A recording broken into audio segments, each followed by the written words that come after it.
Will Apple really dump Intel for ARM at this year's WWDC? And why is Microsoft finally giving up its long fought battle for web browser supremacy?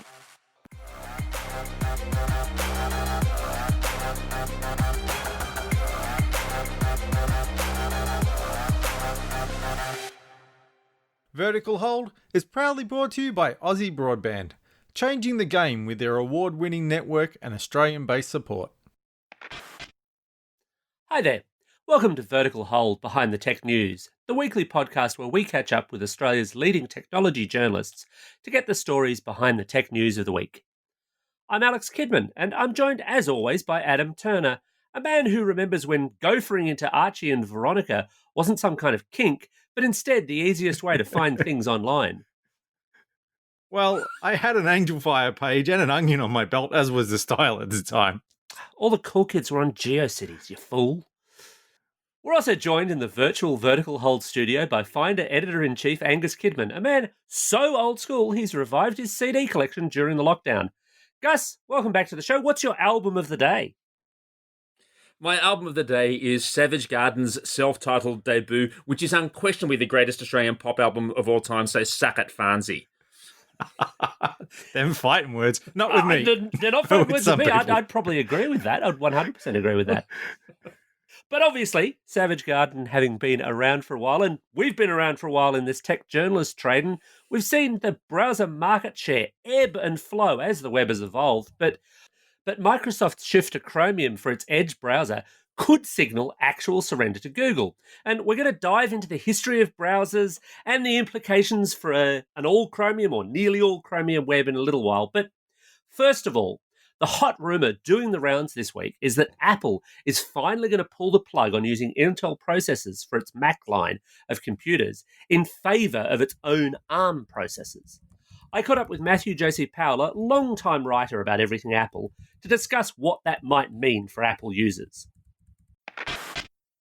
So I'm joined by long-time Apple watcher and journalist Matthew Powell. Matthew, you've probably forgotten more about Apple than I will ever know, but the current spate of rumours suggests that, as has long been suggested, Apple's just about to make the jump or announce that it's going to make the jump to using its own ARM-based processors for its Mac line of computers at this year's Worldwide Developers Conference. Yeah. What's your take on that news? Oh, look, it's as you say, it's been the worst kept secret in Silicon Valley for a very long time. Apple's relationship with ARM goes back a very, very long way. They were one of ARM's first customers. If you remember the MessagePad 2000, aka Newton, back in the 1990s, that was built on an ARM 610 chip. So the relationship between the two companies goes back a very, very long way. John Sculley always wanted to build Macs using chips that Apple designed. So this is a long-held ambition. It's not something that Apple's ever been able to do before, actually build Macs on its own chips. But it's a very different company now to what it has been before. Now the vast bulk of Apple's customers are using iPhones, or they're using iPads.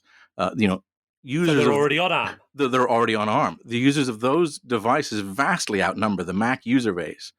There's already a very, very large customer base that's on the ARM platform. And more importantly, there's a huge developer base that's developing using Apple's tools to build code to run on ARM chips.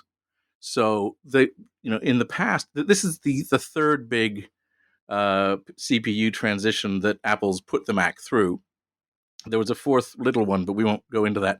I did want to discuss that with you because whilst I use a Mac these days, I was sort of writing around them but not using them when they did the last big jump, which from memory was PowerPC to Intel x86. To Intel, yes. Yeah. So how well did that run? Because obviously people are going to be nervous. Is it a good time to buy a new Mac right now, or should I at least wait till after WWDC? Look, they've learned a lot of lessons from the previous transitions. The PowerPC to Intel one went very, very well because it had kind of always been planned. When Apple acquired Next at the end of 1996, beginning of 1997, Next Step or OpenStep, the operating system that they then wanted to adapt into OS 10 or Mac OS 10, that was already an Intel-based operating system. So they already had Intel code. They actually had to port the operating system from Intel to PowerPC to sell it on the Macs that all their customers and their developers would be using for the time being. And it wasn't until, you got to 10.4, 10.5 that they said, okay, we're going to make this transition. Surprise, surprise, we already have the OS ready to go. We already have the developer tools ready to go. So it actually wasn't that difficult for them as a transition. They had an environment so that your PowerPC applications could continue to run in a compatibility mode for a while, and then gradually they dropped off support for that as more and more of the applications did not rely on it anymore. And presumably when and if they do a jump to ARM-based Macs, they would do similarly, you think? Or would they just say, here's the hard line? They've got Marzipan. They've got a thing called, I think it's called Catalyst.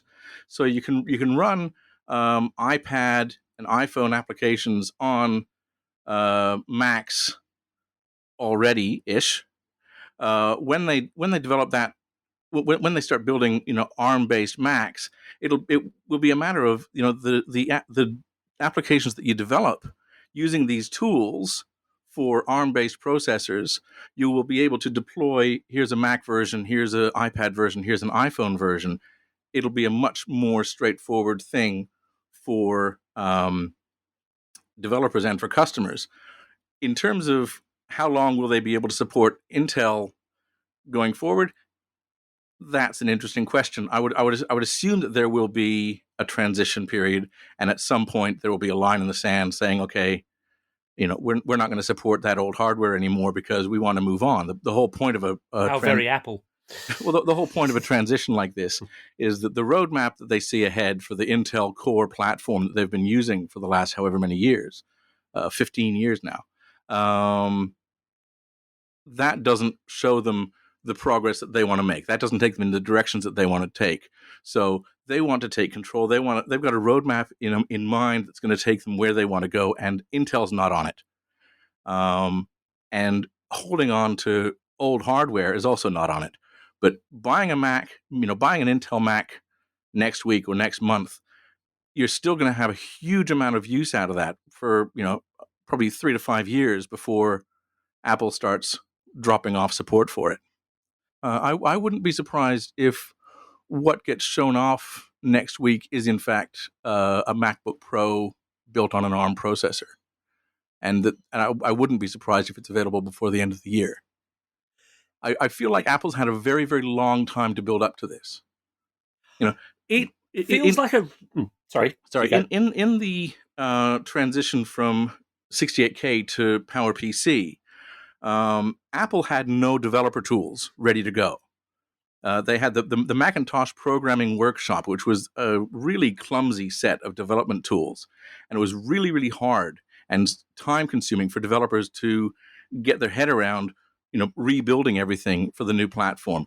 It was actually a third-party company, a company called MetroWorks, which has since been bought by Motorola. They had a product called Code Warrior. And with Code Warrior, you could build one binary that would run on PowerPC and 68K. MetroWorks really kind of saved Apple's bacon back then.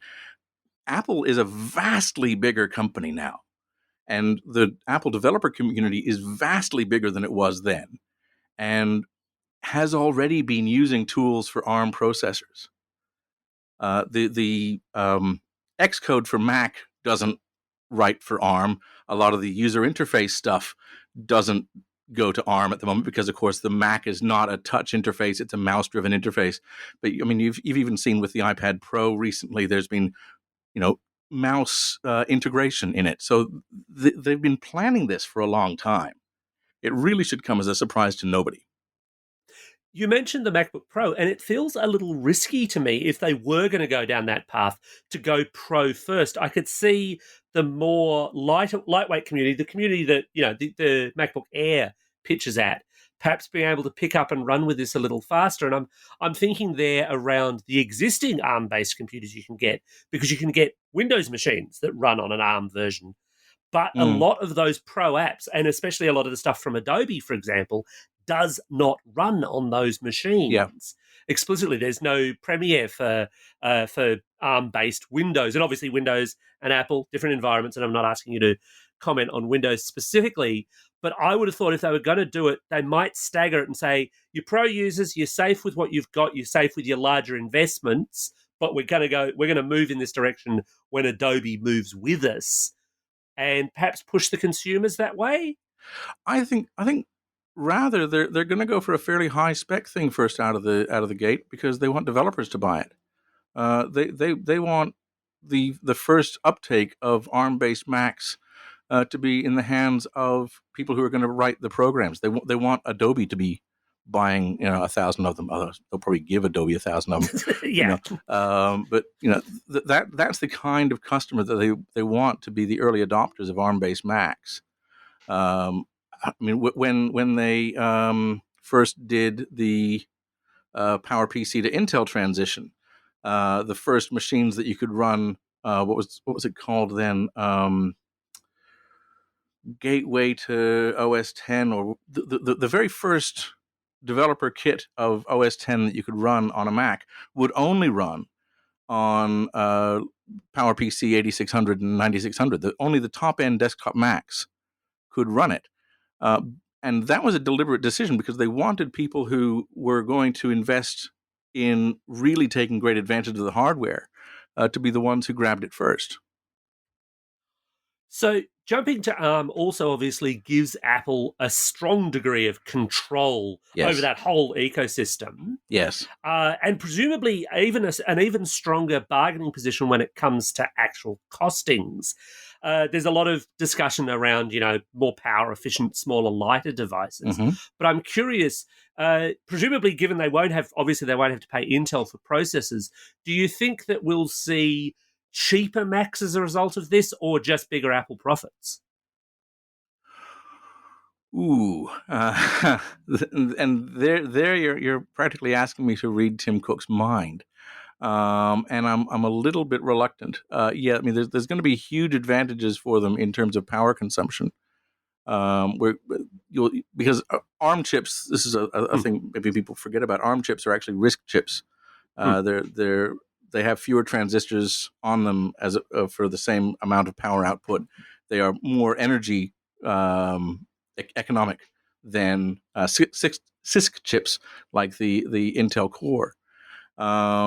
So you'll have longer battery life as a selling point. You'll have computers that don't run as hot, and therefore that can have faster processors for the same energy output as a selling point. Whether you'll see that as a value proposition reflected in the price tag, or whether you'll see that reflected as for the same money you're getting more computer, that's really a decision that's going to be made by somebody in Cupertino who isn't me. Awesome. Thanks so much for your time, Matthew. Thank you very much for having me. It's always fun. So anyone who's been using Windows for a while will know that Internet Explorer was one of the original plagues of Egypt.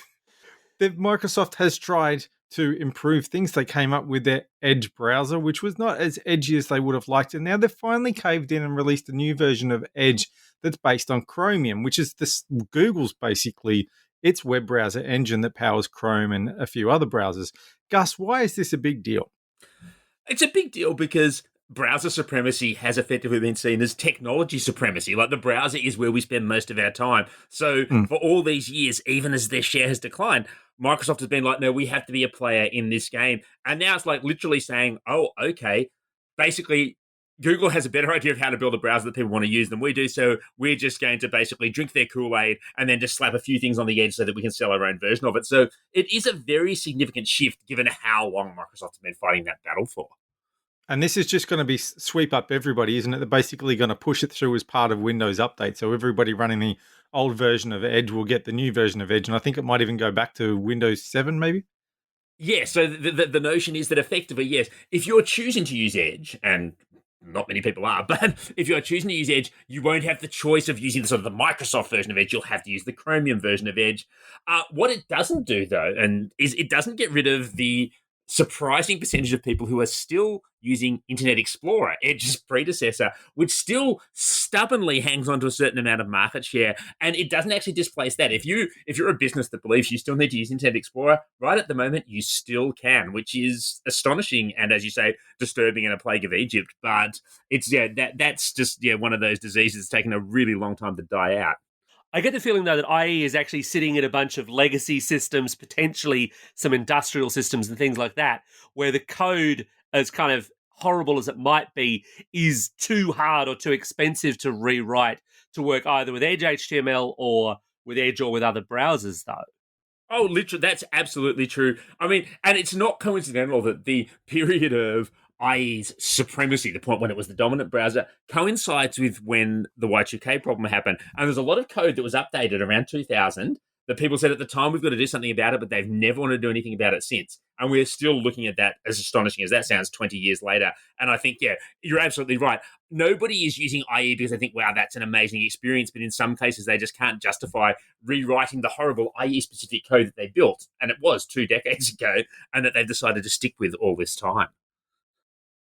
So young people playing along at home may not appreciate the power that Microsoft yielded in this area and how they abused it. Gus, why is it that these services had to be built specifically to work with IE? Like, isn't the internet an open standard?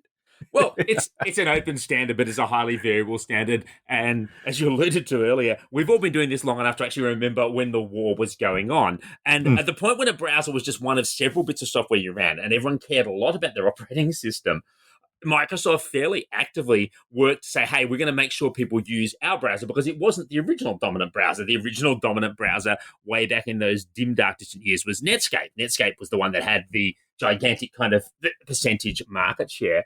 And Microsoft basically decided to exploit its dominance in operating systems by saying, well, hey, IE's here and we've installed it as standard. And they ended up in a bunch of lawsuits about it. They ended up in a fight with the Department of Justice in the US. They ended up in a fight with the European Union. They won the US fight and they lost the European fight, which is pretty typical of what happens in competition scenarios.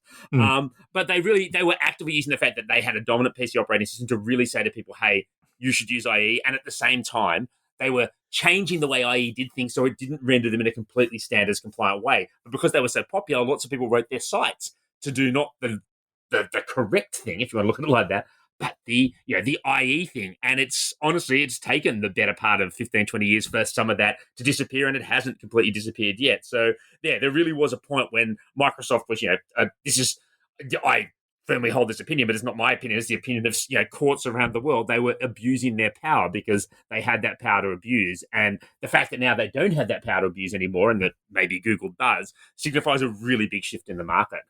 So Microsoft's tactics were dubbed embrace, extend, extinguish. That's the way they approach standards. What does that mean, Gus? Well, it means you say, oh, yes, we agree with the standards, but at the same time, we're going to put these extra things in, and we're going to make this better than what the standard version is, but we're going to control that. It's not necessarily something we're going to share. And that really did happen in sort of the late 90s, early 2000s, as the browser wars were really firing up, as people started using browsers for the first time. That was very much what was done, and it stuck for a long time, and it led to a scenario that's still going on today, that when you're building a website, you really have to go, well, how is this going to render in about half a dozen different browsers? And if it doesn't work in one of them, you can waste a lot of time. I've chatted with Finders development crews, and the amount of time we spend trying to get things to look vaguely decent in IE is fairly obscene. Doesn't this, though, shift the problem from Microsoft to Google, though? If nearly everything is running on Chromium, I should say, alternate browsers are still available. I mean, Firefox is still out there, Opera is still out there, and they do weird things with mobile browsers as well. But it's almost like, I mean, at one point I think IE had about 95% market share. I think Chrome and Chromium-based browsers are punching up towards that now. Aren't we just in the same hole we were in the late 90s? We are. The difference being that it is a standard and people are following it. And it's very hard. Yeah, competition is good. And you would like to say, maybe there needs to be some degree of competition in this space. But the reality is, having lots of different browsers do lots of different things is a real pain for developing stuff. So having an agreed standard even if it is a standard that's effectively controlled by Google and people just go, well, this is what web browsing looks like and this is how we render it. On the whole, I can make my peace with that. I can say, oh, well, it means you're not having to go, oh, wow, how does this tag work in this thing? And does this add 5 pixels here? And like these incredibly inane discussions that people have. The reality of tech markets, and we see it over and over again, is that there is always a dominant player. The 80-20 rule kicks in, and it does pretty much everywhere. And browsers have just proven to be no exception to that, except you're very lucky to get to the 20. As you said, Chromium is the dominant set of browsers. Chrome is by far the biggest of that. Opera's a really interesting company, but they've got about 1.5% market share across everything. And so I know, good luck to you if you can find. There's always going to be businesses in those little niche areas, but the reality is that the only real players in this space end up. You've got Chrome. Is the dominant player. Edge does all right because of Windows. Safari does all right because of iPhones. Firefox does all right for people who generally want something that's a bit more privacy focused. Everything else is just static. So one of the reasons why Chrome was big when it first came along is because people wanted to move away from Firefox because it had become a resource-hungry pig. And one of the reasons why people moved to Firefox is because Internet Explorer had become a resource-hungry pig. And today, surprise, surprise, Chrome has become a resource-hungry pig. Do you think that this version of Edge is any better? And do you think that it will follow the same path of once it becomes dominant, they get lazy and it becomes a resource-hungry pig? I think everything's a resource-hungry pig to start with, quite honestly, because my tools, browsers are so much more fundamental to our computing experience than they were even when those changes were taking place, because now we run loads of apps in the browser, and that wasn't always the case. This is, I've got to say, anecdotally, based on like decades of tech support from my colleagues, most people who complain about any given browser being a resource-hungry pig have 100 tabs open. And it's like, people, the power to solve this problem is in your hands as much as it's in the developers. That's all I really want to say about that. It's not. I agree that that's often the case. It's not exclusively the case, though. I do think that they do end up becoming a bit of a Sir Oinks-a-Lot thing. But the thing with... That's a tech term. Oh, absolutely. Absolutely. The thing with the Chromium version of Edge, which you can download now, I mean, I think you've been able to get it since the start of the year if you were keen enough to do so, but as we've said before, is going to become part of Windows Update, is that it doesn't quite have, or it doesn't seem to quite have, that same resource hit that Chrome itself has, but it's not the only light Chromium browser out there either. No, and it's also a question of, do you want the features in there? Like, it's a little bit lighter. I had a quick play with it. At the same time, there are some things that Chrome does that it just doesn't do.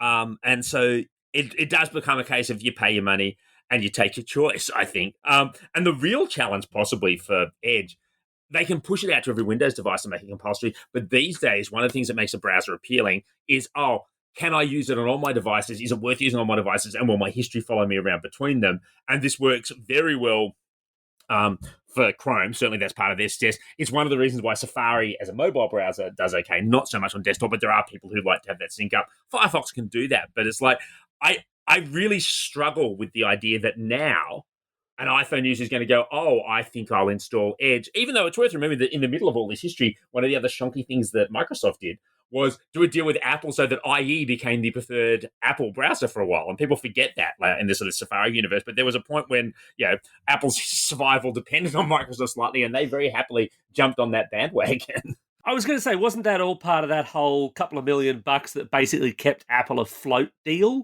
And where Microsoft was also somewhat trying to kind of get itself out of anti-competitive hot water by saying, no, look, we support Apple even though they're basically dying at that point in time.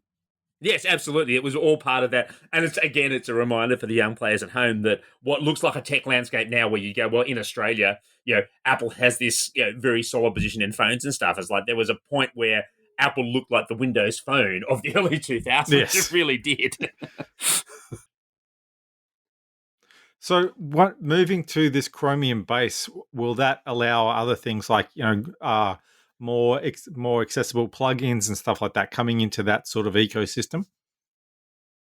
It should help because, it should mean that plugins work across the board. And that was definitely a challenge that Microsoft had with Edge when it was running off Edge HTML, is that everything had to be done separately. And that's just a challenge. So it won't be perfect because nothing's ever perfect. And there's going to be there's always these stupid fiddly differences in the implementation, and that's going to take a while to sort out. So it should, it might result in more choice if you choose those things, but it's just so hard to work out whether anyone's really going to care. I mean, I'm a dedicated Windows user. It's still what I use. I've never, ever used Edge except to download Chrome. And that's literally, and occasionally to test it because I want to know about it, but it's never persuaded me that it was a good idea. So, as we've kind of constantly said, we've all used a lot of browsers over the years, but I'm actually curious to kind of poll the room. What was the earliest web browser you used and where? I was using a pile of them because there was no clear winner of them back at that point. So I must have played with Mosaic early on. I seem to remember a browser getting rolled out by the Australians behind Hot Dog, which was a popular web editing environment and the first kind of tech to list on. This is Steve, what's his face? And this is right back at the beginning of our career. Yeah. So there are a bunch of those. Certainly, I settled into Netscape fairly early, and that became my key thing. But before that, there was, I can remember writing first looks for APC of browsers that have never been heard of before or since. For me, I think it probably would have been Mosaic when I was at uni.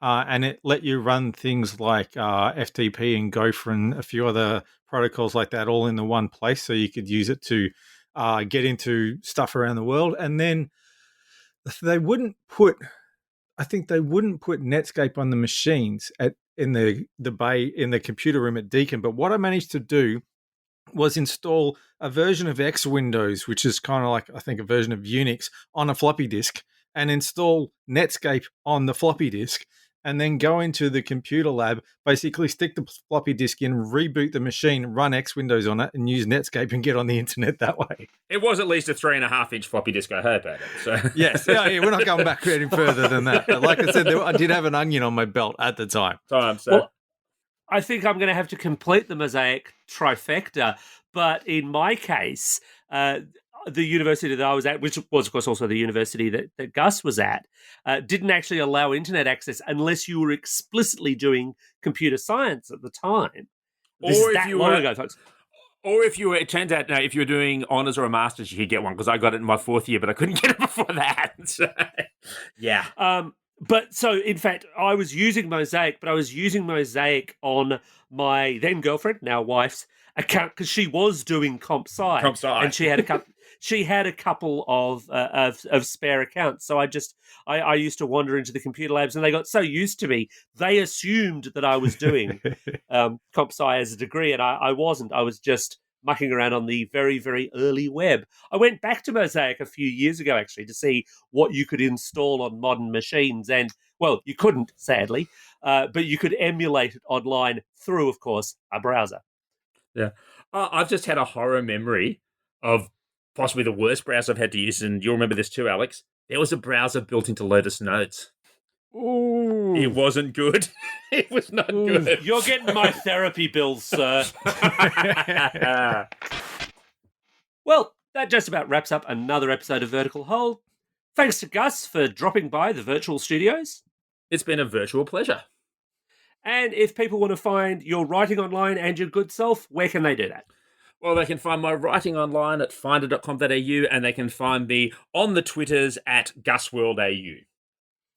And you can catch up with Adam and I on Twitter at VerticalHoldAU or via the Vertical Hold Facebook page. And once again, thanks everyone for listening. Try to stay home, try to stay safe, and that's number wang.